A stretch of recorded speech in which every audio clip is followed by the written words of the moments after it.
مسئلہ یہ نہیں صاحب کہ جانور آپ کا 10 من کا تھا یا آپ کا 1.5 من کا تھا، یہ کھیل نہیں تھا، مقصود یہ نہیں تھا، یہ ہم نے بنا لیا کہ سوشل میڈیا پہ ہم نے جو ہے وہ سٹیٹس اپلوڈ کیا کہ ہم نے اتنا بڑا جانور لے کے آئے، ٹاؤن میں، سوسائٹی میں، شہر کے پاس اس کے ساتھ کا جانور کوئی نہیں۔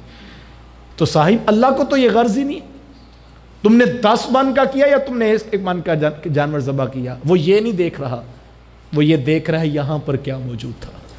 قربانی خریدنے سے قبل اس کی اصلاح کیجیے، اور اگر اس کی اصلاح نہیں ہوئی پھر 10 من کا ہو یا 100 من کا ہو، اس سے فرق نہیں پڑتا، چونکہ یہاں جو ہے وہ اس کو پہنچتا ہے۔ میرے حضور نے فرمایا تھا اللہ نہ تمہارے مال دیکھتا ہے نہ تمہاری صورتیں دیکھتا ہے، وہ تمہارے دلوں کو دیکھتا ہے، یہاں پر جو ہے وہ اس کو پہنچنا ہے۔ لہٰذا اگر کبھی ایسا مرض لگ جائے کہ ہم اس دوڑ میں آگے بڑھنے لگیں تو پھر رک جائیے، اپنے آپ کو روک کر محاسبہ کیجیے، اپنے دل کی طرف متوجہ ہو جائیں کہ کہیں خاندان سے آگے نکلنے کا جذبہ تو نہیں اس پہ موجود، لوگوں کو دکھلاوا تو نہیں مقصود، اوروں سے داد لینا مقصود تو نہیں، سوشل میڈیا پہ اپنی ریٹنگ بڑھانا مقصود تو نہیں۔ اور اگر یہ بیماریاں ساتھ لگی ہیں صاحب تو پھر رک جائیے، پھر یوں ہی مال بھی ضائع ہوگا اور کل ہاتھ بھی کچھ نہیں آئے گا۔ ایسے عمل کے بارے میں سخت وعید ہے، فرمایا اس کے منہ پہ مار دیا جائے گا اور اسے کہا جائے گا جن کے لیے کیا تھا جا کے انہیں سے اجر مانگ، ہمارے لیے نہ تو نے کیا نہ ہمارے پاس تیرے لیے کوئی اجر ہے۔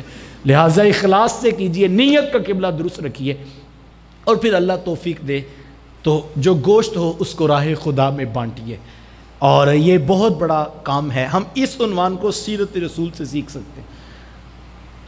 کیا جائز کیا ناجائز میں اس پر بات نہیں کر رہا، شریعت نے جو اختیار دیا ہے اس کو کوئی دوسرا روکنے والا نہیں، لیکن اتنا میں ضرور کہوں گا آپ سیرت رسول کا مطالعہ کیجئے۔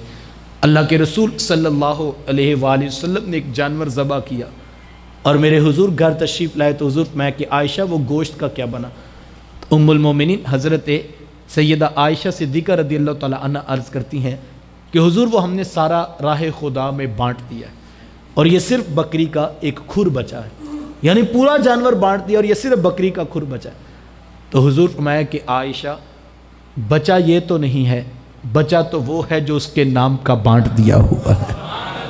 اب میں دیکھوں میں نے کیا بچانا، یہ آپ فیصلہ کیجئے آپ نے کیا بچانا ہے۔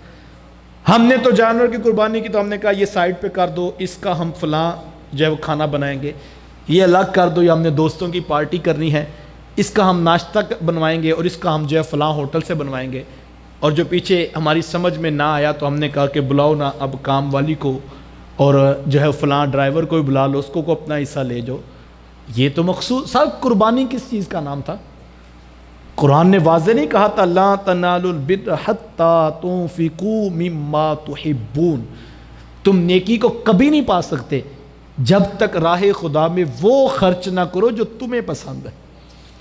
دینا تو وہ تھا جو مجھے پسند ہے اور وہ میں نے پہلے ہی الگ کر لیا، اور میں کہتا ہوں یقین جانیں لاکھوں کی قربانیاں کرنے والوں کے چڑیا سے چھوٹے دل ہم نے دیکھے۔ ہم یہ بھول ہی گئے اس وقت کہ ہم نے قربانی کس کے نام کی ہے، ہم نے بانٹنا کس طرف تھا، اور ہم جو ہے وہ چھوٹی چھوٹی چیزوں کو لے کر بیٹھ گئے، اور ہم نے کتنا بڑا عمل تھا۔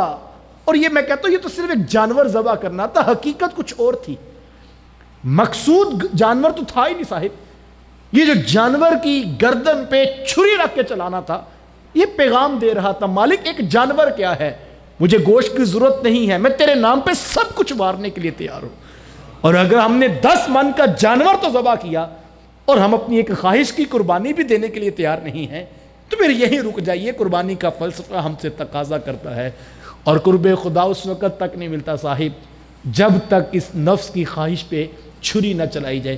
صرف جانور کے اوپر چھری نہیں تھی چلانی صاحب، اپنی خواہشات، اپنی نفسانی آرزوؤں اور تمنوں کے اوپر بھی جو ہے تمناؤں کے اوپر بھی چھری چلانا تھی اور اس کی طرف متوجہ ہونا تھا۔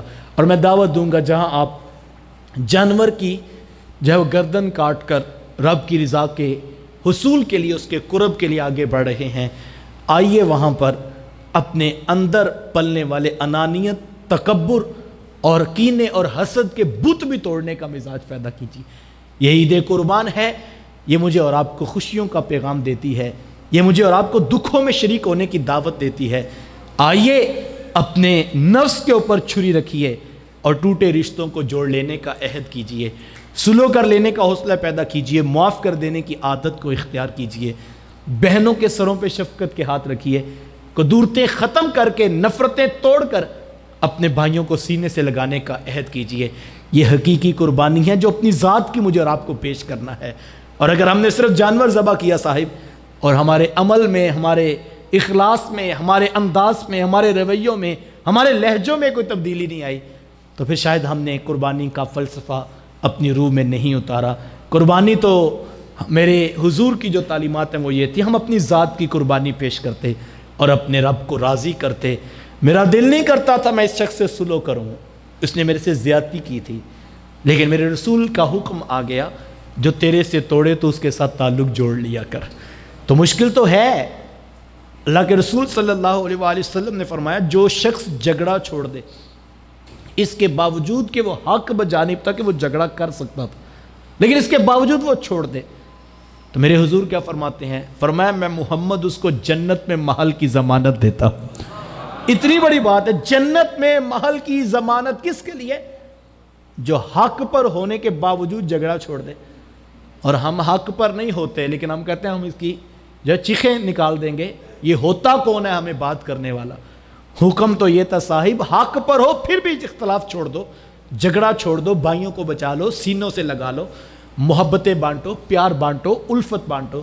لیکن شاید ہمارا نفس ہمارے اوپر اتنا حاوی ہو گیا کہ ہمیں پیغام دین یاد نہ رہا۔ آئیے، قربانی اپنے جذبات کی بھی ہے، قربانی اپنی خواہشات کی بھی ہے، قربانی اپنی تمناؤں کی بھی ہے۔ اور میں نے کہا جو ان قربانیوں کے فلسفے کو سمجھ جاتا ہے، پھر اس کے لیے زندگی معراج بن جاتی ہے۔ آئیے اپنے حصے کا چراغ روشن کیجئے۔ عید قربان پر جو ہے جذبات کی فراوانی میں ہم دین رسول اور پیار، محبت اور الفت کا عنوان کبھی نہ بھولیں۔ باصمیم قلب بارگاہ ربوبیت میں دعا گو ہوں اللہ تعالیٰ مجھے آپ کو توفیقات عمل نصیب فرمائے۔ وآخر دعوایا ان الحمد للہ رب العالمین۔